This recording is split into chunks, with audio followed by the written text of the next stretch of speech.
Ramadan is a month of worship and feast for Muslims. They fast from dawn to dusk and break their fast with a feast after sunset. This is one of the core practices of Islam, but this year, the fasting could last much longer for the people of Pakistan, not because they become more religious, but because there's a severe shortage of food in their country. There are reports of stampedes at food distribution centers, disturbing videos of people running behind food trucks and getting killed in the process. Here's a report on the food crisis of Pakistan.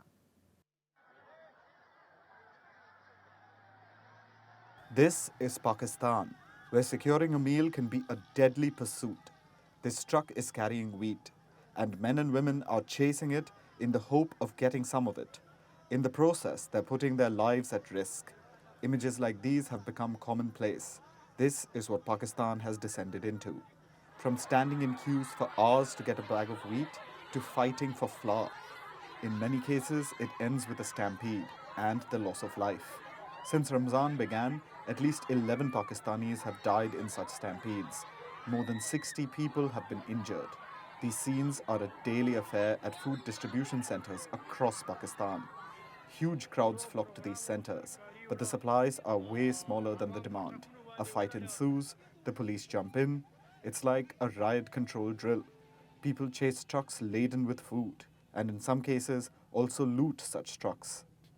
Last week, the government of Pakistan announced an initiative to give free flour to the poor, but it underestimated the number of Pakistanis that identify as poor.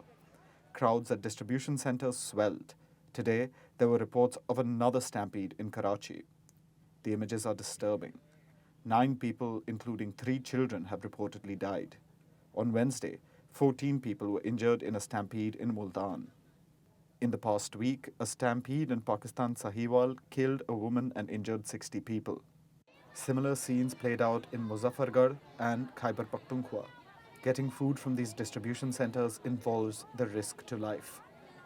Yet, people go to them in large numbers because they're desperate. Authorities have realized that they do not have enough grain to cover everyone. The government also subsidizes flour, but that stock is depleting fast. For the poor, the situation is dire. Food inflation has touched historic levels. Weekly inflation stands at 45%. It's the highest since the country was created in 1947. The price of wheat has increased by a staggering 120%.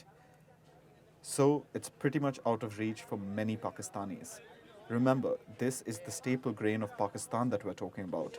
And it's not just wheat. The cost of dairy products, maize, fruit, vegetables, and grains of all sorts has more than doubled in the past year.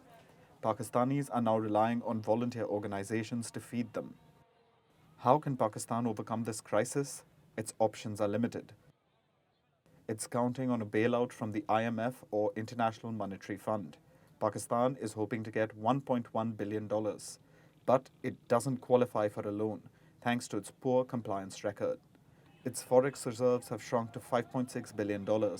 This money is barely enough for 1 month worth of imports. As the government struggles to make ends meet, the citizens are putting their lives on the line to secure the next meal.